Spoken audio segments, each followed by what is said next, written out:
Hello to all the viewers. I'm Big Trey. I'm your host today for the MTTG Off Ball podcast.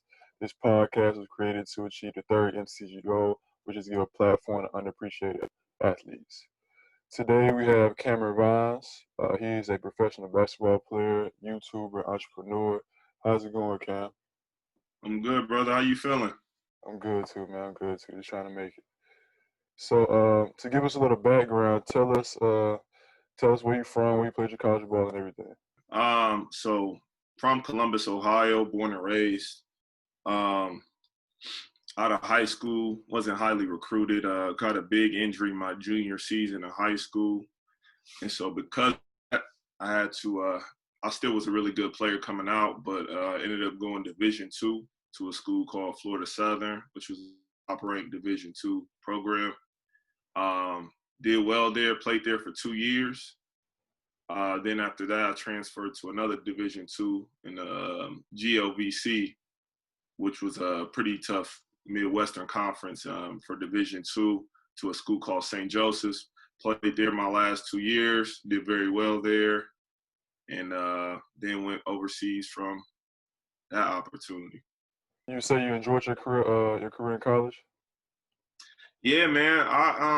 I had a lot of ups and downs. Like, coming out of high school, I was known for being like a pretty big scorer. That was just my thing. I had a leg injury, and so in high school, I never had the opportunity to be athletic.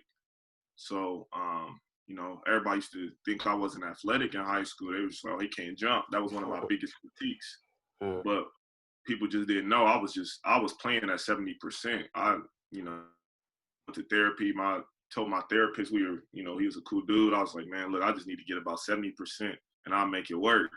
And so my junior season, I missed literally like 90% of my junior season, played like the last 5 games, averaged like 19 points a game, then had a summer, which was my last AAU season, but I was still about 85%, really couldn't jump. Then I went to my senior season, and I did very well. I averaged like 25 points a game my senior season, but I still wasn't athletic. But then I went to college, man, and I just took off from there. But yeah, man, I enjoyed college, man. Florida Southern was a good opportunity for me. It was a Division II school. We didn't have a football team. Everything was primarily built around a basketball team.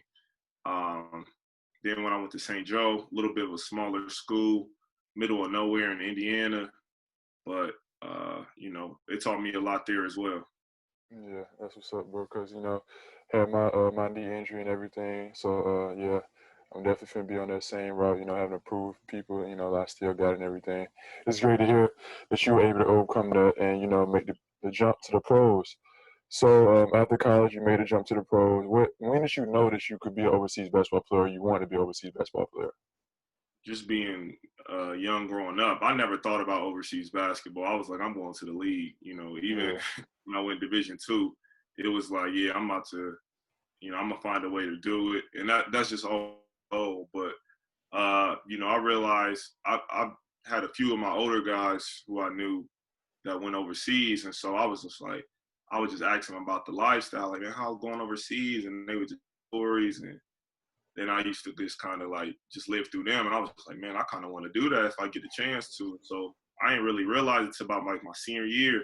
I had a few agents hit me up, and I was just like, damn, I could really do this, But the dream was always there, of course, but I really put into my reality by my senior season. So what was your first deal when you signed overseas? My first deal was in Germany. It was to play for a farm team in for a team in the top level of Germany, which is the BBL.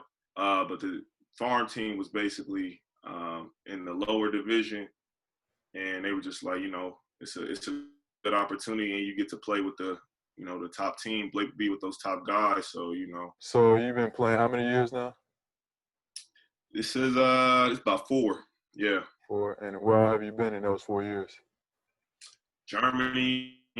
I had a little stint in the G League. Then right after that, I went to Australia, and that's about it. Okay. And out of those experiences, what do you think would be the best place or the best experience you had? Oh man, that's a good question. You know what? Honestly, man, I'll say Australia. Only reason is anybody who's been overseas, you know that language barrier.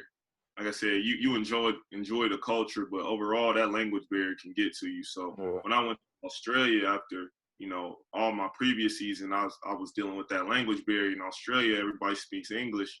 I got to really like build some real connections with the teammates and just people in the city, and so that was just an amazing experience to do that across the world. How long do you think you're gonna keep playing? Like your total career, like how long do you think you keep playing basketball?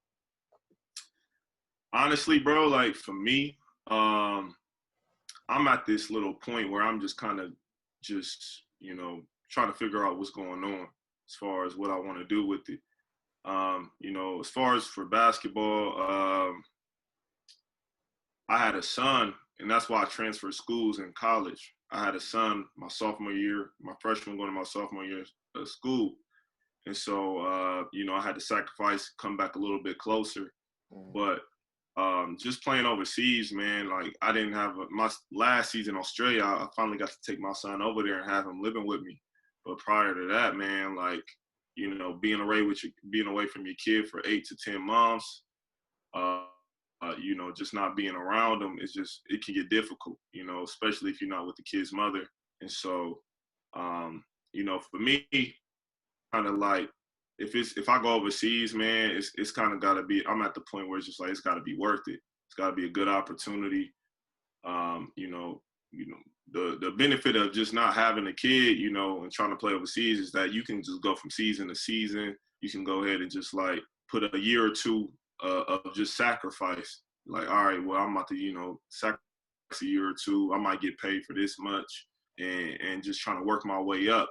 But Yeah. the thing about it, I got paid, man. I got certain things I got to make sure he taken care of. So, I can't just grind from the bottom to a certain degree. And it's like I said, it's my fourth, fifth season. It's like I gotta start. If I do an opportunity, it's gotta be something that's gonna be financially. It's gonna keep me financially stable, to say the least. Yeah, it's definitely different in your case being a dad, man, because you're not just making these decisions for yourself. Man, I can't even think about that right now. I don't think I can have a kid in the short term because I got so many things I'm trying to do. But I know a lot of my friends have been talking about it you feel like it's time to start thinking about kids and marriage and all that stuff. And it just sort of like brings me back to the point like everything is so short and so like unguaranteed and everything. Like just Right, I feel like just the other day I was in college, just learning the college scheme. Now we're talking about having families and kids and these contracts. Like things happen so fast, man. But that's great that you're definitely putting your kid first. You're not just trying to chase your own goals. You're also thinking about your kid, man. I definitely give you props for that. Yeah, but now we got some of that background info out the way. Let's talk more about you and what you got going on. You got your channel and everything, and I see you give a lot of tips to the hoopers out there and the overseas guys. So let's get into some questions that I feel like overseas guys or hoopers, in general, want to know. So with that being said, first question is, how do you choose an agent for your professional career? man. That's a question with a lot of layers. I get a lot of guys asking me that just from the YouTube channel. But man, I mean, it kind of just depends on where you're at in your basketball career. Like, I get questioned from a lot of different guys at different levels. Like, you got guys like yourself who have a resume and who, they're looking for an agent different than a guy who's a little bit more hopeful, where he ain't got much of a resume. He coming straight out of high school. He think that the league is easy. He think that it's just a snap of a finger. Like there ain't a million other dudes trying to do what you do. You Yeah, got guys who go JUCO, trying to go to the league, you're just trying to skip steps. And so for those type of guys, I mean, I say for one, like you can't skip steps, man. Like I get a lot of guys contacting me and they'll say like, they'll tell me their resume or they tell me they coming straight out of high school. I'm just like, I mean, if you ain't a top recruit, bro, like it's not happening. Like it's too yeah, many guys out here trying to, pursue this professional career for you to become out of high school, not averaging 50 points a game, thinking you about to go pro. Like that's just not yeah, realistic. But and there's dudes who, might be 28, 29 trying to make the dream alive. And I'm not going to tell them that they can't do it, but you know, your situation gonna be different than a guy who's, you know, coming with a college, who's coming straight out of college. Yeah. But like to the guy coming out of college, say you coming from a smaller school, I say, you know, to find an agent, for one, you just got to network, man. Like basketball is just literally it's business, and a lot of guys don't realize that. A lot of dudes just kind of sit around and like, oh, well, I ain't got nobody I know. I ain't got. It's like, nah, you got to reach out to people. Like, Yeah. you know, somebody that play overseas ball, like hit them up. Say, hey, bro, you know, I'm kind of trying to look for overseas. You know, do you got an agent you could point my way or any type of contacts? Some dudes might not help you, but you know, you got to be persistent. Don't be afraid to hear no, and just keep reaching out to people and networking. Really, that's really basketball, man. Like for you to get overseas, you really just got to know how to network. And so, like finding an agent, you just got to see people you know. And the other option I say is just like going to a exposure camp, honestly, but like going to a good one that actually helps players and has a resume of helping players. You know what I mean? Like you go to one of these Vegas camps that got a lot of these agents and coaches there, and you got to go out there and show up. You know, that's for the D3 guys, the NAIA guys. You know, you got to kind of work your way to getting an agent if you ain't got agents hitting you up. It's good you said networking because I'm trying to build this channel and this brand out to be a network for all athletes to be able to fall back on, be able to talk to people and get advice and some connections. So I definitely can see how the networking thing will definitely play into a career as an overseas basketball player. So once you have your agent and everything, like what countries should you be looking to get a contract in? Um, honestly, man, that first deal, you definitely want to go to a respected country. You know, I can't really speak on specifics, but if you can get to like a, you know, somewhere in Europe, Europe is always a good place to start, just Mm-hmm. because Europe is very connected. So you do well in one place in Europe, you're able to build your way up. Uh, I say in Germany's a good country. You know, I've been there, so I know like for those guys in Germany, they stay connected. If you do well, man, people will hear about you and people will hit you up, and you're able to move up from there. Um, I mean, and you just got to kind of look at countries that pay the most money. I mean, you got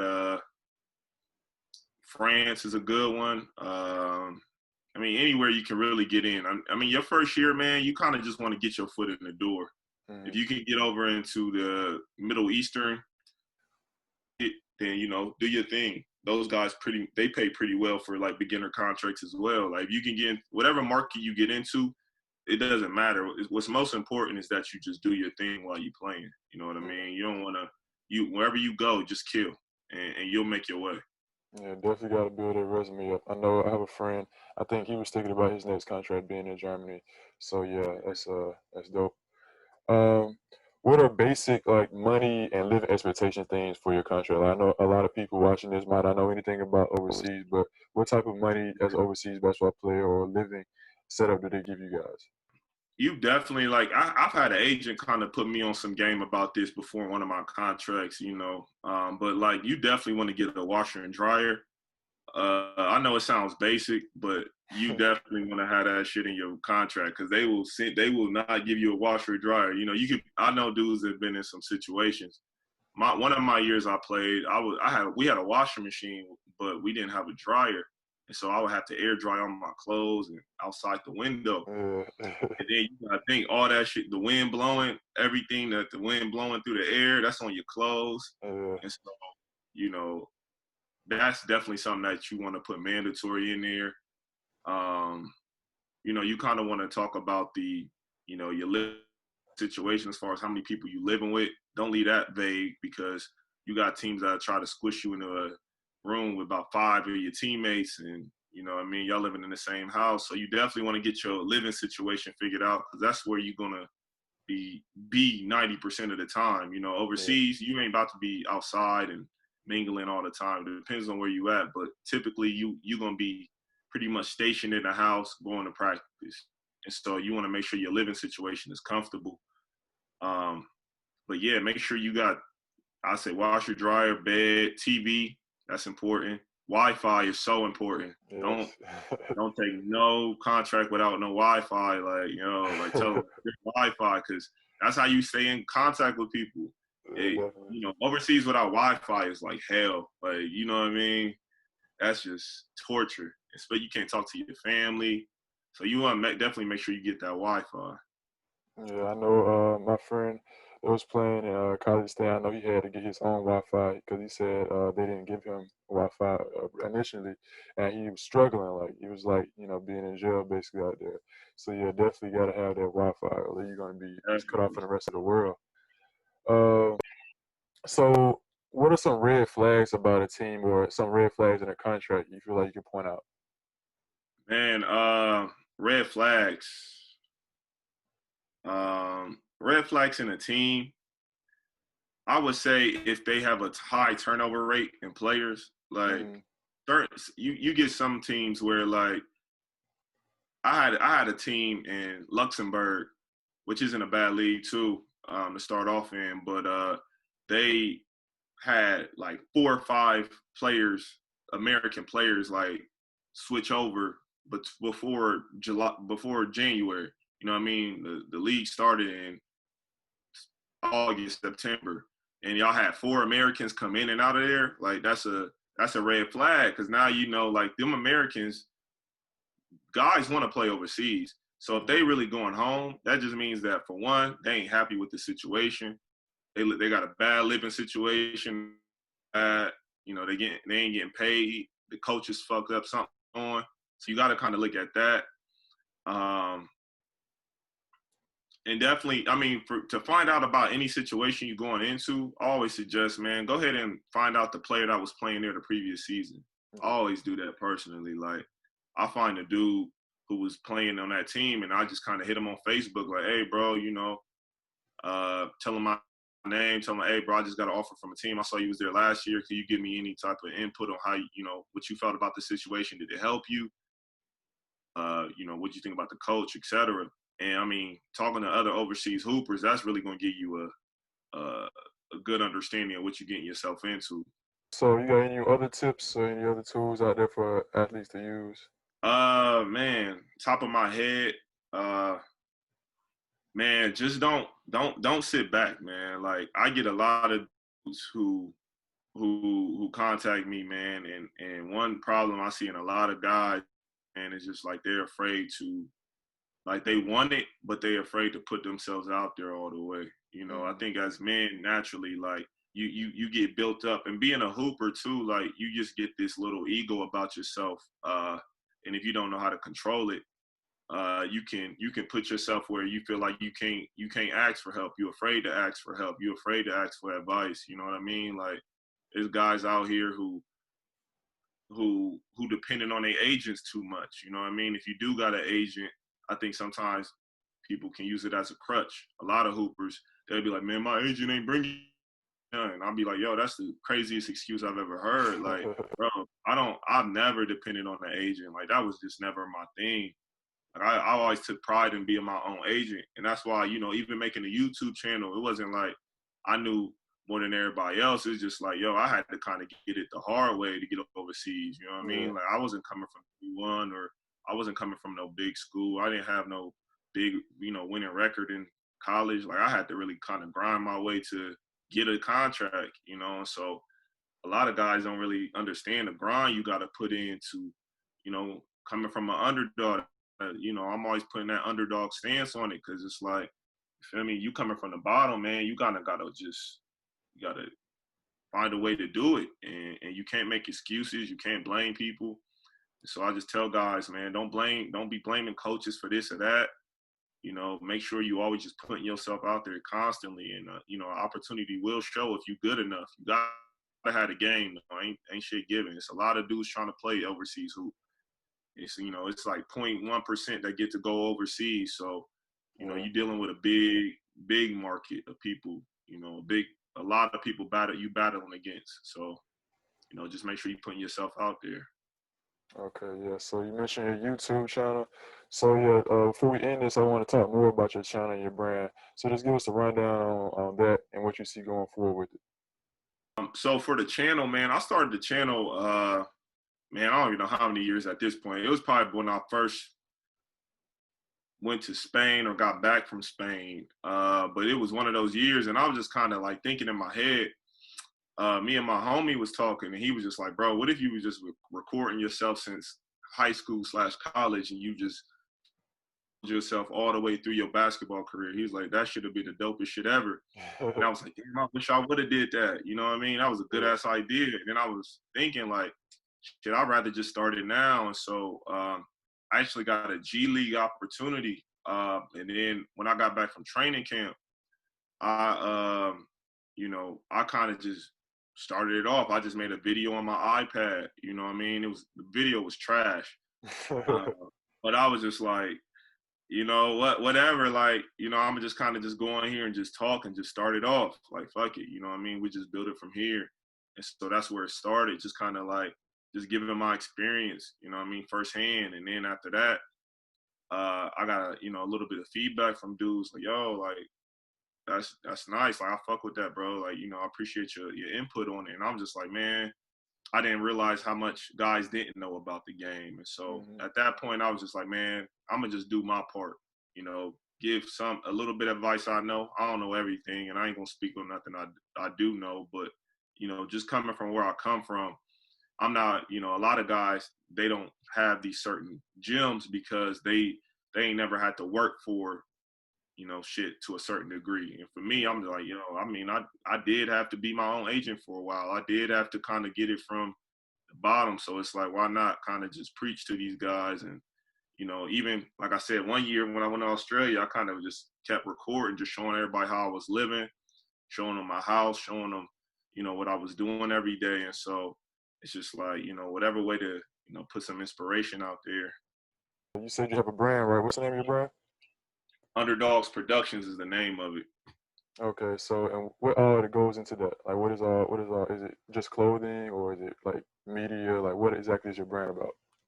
Right. So the reason I put it productions is because like productions can range from a multitude of multitude. So it's like I'm currently, bro. I'm working on. I actually filmed a documentary last summer, and so like been kind of working on that. That takes a lot of time, Yeah, So I've definitely. been kind of working on that, and so I'm tying that into the Underdawgzz production. But the brand, the overall meaning of the brand, bro, is just like um, pride in coming from underdog perspective. You know what I mean? I think sometimes a lot of guys think of it like almost like being ashamed of it, like, damn, I'm coming from here, like almost feeling bad for yourself. But Yeah, instead, it's just like, you know, you got a tougher battle, which means that you're gonna come out a little bit tougher than another person would. You got a lot more experience, and so it's just like taking pride in being an underdog. Like, yeah, man, you're gonna be built stronger. You're gonna have harder tests, but that's just part of your journey. You can handle it, and so it's just taking that pride in the underdog perspective. yeah, I definitely agree with that. I always consider myself underdog. I know when I got to college, I was coming from a small high school, small town in Alabama. People, joke on Yeah, me about where I'm from and everything. And I just feel like it just means a whole lot more because I got to the same place that you did with a whole lot less resources. So I definitely rock with that brand, bro, and I definitely wish you much success with that. And appreciate. I want to give you the opportunity right here if you want to say anything else to any of the viewers. Do you have anything else you want people to know that's coming out for you or anything? Just plug yourself, whatever you got to do right now. Oh, well, first things first. Right now with the brand, I got a clothes. It's an apparel brand. The Underdawgzz Productions is an apparel brand. It's multimedia as well, so I kind of got the channel under that as well. But for the apparel aspect of it, right now I'm just kind of focusing on just one particular part of it, and then I'm just building as I go. But right now I just got the socks going, and so I got some different variations of Underdog socks. I've been kind of just letting those rock out. I know, especially being a hooper, the big thought of that was just like, yo, hoopers, we love socks. For You know what I sure. mean? You going through about 2 or 3 pair of socks. If you got like 2 or 3 workouts in a day, you're gonna go through some socks. And Yeah. so it's just like it's less of an investment as well. You know what I mean? Get me just coming out with some t-shirts, yeah, I could do that. But that can be an investment for some guys, you know what I mean? Wearing a t-shirt out, it's like where I want you to wear it. Do you want to wear it to the club? And so it's just like socks ain't a big investment. You can always throw them on and just like repping from, just from your feet. But then I'm moving up. So then I'm gonna start doing right now. I'm working on some headbands, getting those going. I got some apparel. I got some jumpsuits coming. I also got some t-shirts, some dry fit stuff, just kind of some workout gear to kind of just, let people represent the Underdawgzz brand. But that's been going on for about a year as far as the apparel. For the channel, man, honestly, I kind of was chilling back on the channel for a bit just because I was just like, I wasn't having a lot of updates. But at this point in time, I'm just kind of keep the channel going just to give my little two guys, just continue to give these guys jewels, whoever want to kind of listen to it. And so the channel, man, the biggest thing I'm building the channel right now for is just like I'm getting this documentary ready, bro. And the documentary is going to be about just overseas Vegas camp, trying to go overseas camp, exposure camp. And so basically during the documentary, what I'm doing is I'm literally filming I got my videography with me, but I'm filming myself at this camp. And so basically, like, no gimmicks on the shit, you know what I mean? It's like straight up my personal experience, what I'm doing. So I'm literally playing games. I'm actually going game to game, just giving my experience, asking agents, asking coaches, asking other players their opinion on the camp. And so I know a lot of guys turn to exposure camps for the summer months when they don't have a job. And so I think it's just it's a missing attribute in the game. Nobody really knows if they work, if they don't work. And so I'm kind of trying to, shed light to that part of the overseas basketball community. Okay, man, that's really dope, man. I wish you much success on that stuff. That's all really good stuff, Appreciate bro. that, brother. And if you ever need anything from me or anybody that you see it appear on my channel, this is why, like I said, it's supposed to be a network. So just hit us up.